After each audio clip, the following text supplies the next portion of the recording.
Hello दोस्तों, मैं आप लोगों को निर्वाचन आयोग के बारे में बताने जा रहा हूँ। निर्वाचन आयोग के बारे में जो एग्ज़ाम के पॉइंट ऑफ व्यू से बहुत ही महत्वपूर्ण है। इसका गठन 25 जनवरी 1951 को हुआ। भारत में पारदर्शी और निष्पक्ष शासन के लिए इलेक्शन कमीशन की आवश्यकता पड़ी, इसलिए इसकी स्थापना 25 जनवरी 1951 को की गई। भाग 15 निर्वाचन आयोग के बारे में बताया गया है। अनुच्छेद 324 से 329 में निर्वाचन आयोग के बारे में बताया। भारत में पहली बार आम चुनाव 1951-52 में हुए थे। 25 जनवरी को ही राष्ट्रीय मतदाता दिवस मनाया जाता है। 25 जनवरी को ही राष्ट्रीय मतदाता दिवस मनाया जाता है। 25 जनवरी को ही राष्ट्रीय मतदाता दिवस मनाया जाता है। ठीक है, 25 जनवरी को राष्ट्रीय मतदाता दिवस मनाया जाता है। एक स्ट्रक्चर है, संरचना। पहले इसमें एक सदस्य था, पहले मतलब इसमें एक लोग थे, फिर बाद में 1993 में इलेक्शन कमीशन त्रिस्तरीय कर दिया गया, फिर इसमें 3 लोग हो गए। एक मुख्य चुनाव आयोग जिसको चीफ इलेक्शन कमीशन कहते हैं, और 2 निर्वाचन आयोग जिसको इलेक्शन कमीशन कहते हैं। ठीक है, एक लोग हैं मुख्य चुनाव आयुक्त जिसको चीफ इलेक्शन कमीशन कहते हैं, सुशील चंद्रा। और इलेक्शन कमीशन होते हैं 2 होते हैं, राजीव कुमार, अनूप चंद्र पांडे। मुख्य चुनाव आयुक्त के सदस्य की नियुक्ति राष्ट्रपति करता है।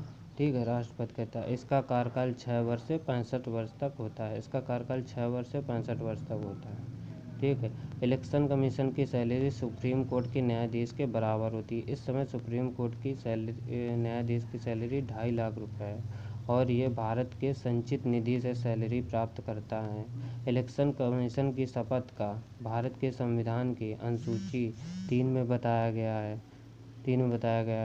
करंट अफेयर्स में स्वीप और गरुड़ ऐप निर्वाचन आयोग के बारे में है।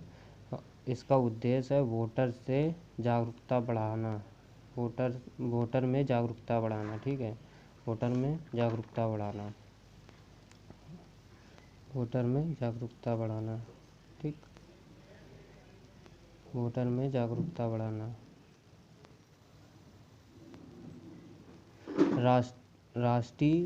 राष्ट्रपति उपराष्ट्रपति का चुनाव करवाना। लोकसभा, राज्यसभा, विधानसभा, विधान परिषद सदस्यों के चुनाव करवाना।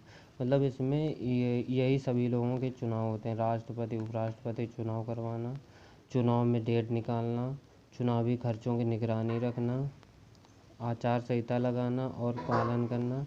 आचार संहिता लगाने के बाद पालन करना, मतलब उसी के अनुसार चलना, और निष्पक्ष और पारदर्शी चुनाव करवाना। मतदाता पहचान पत्र तैयार करवाना, चुनाव चिन्हों का आवंटन करवाना। इम्पोर्टेंट पॉइंट है, पहले निर्वाचन आयुक्त सुकुमार सेन थे।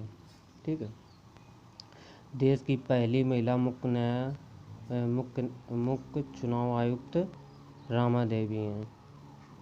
पहली महिला है मुख्य चुनाव आयुक्त रामा देवी। मुख्य चुनाव आयुक्त वर्तमान में है सुशील चंद्रा हैं, ये 24वें नंबर के। इसके पहले थे सुनील अरोड़ा 23 नंबर के। पहले मतदान की आयु 21 वर्ष अनिवार्य थी। फिर 61वें संविधान संशोधन अधिनियम 1998 के द्वारा 21 वर्ष से घटाकर 18 वर्ष कर दी गई, और 1989 में इसे लागू कर दिया गया। चुनाव में इंक यूज होती है, उसका नाम सिल्वर नाइट्रेट था। ईवीएम का फुल फॉर्म हो जाएगा इलेक्ट्रॉनिक वोटिंग मशीन हो जाएगा। ईवीएम का यूज करने वाला पहला राज्य केरल का पारूर था।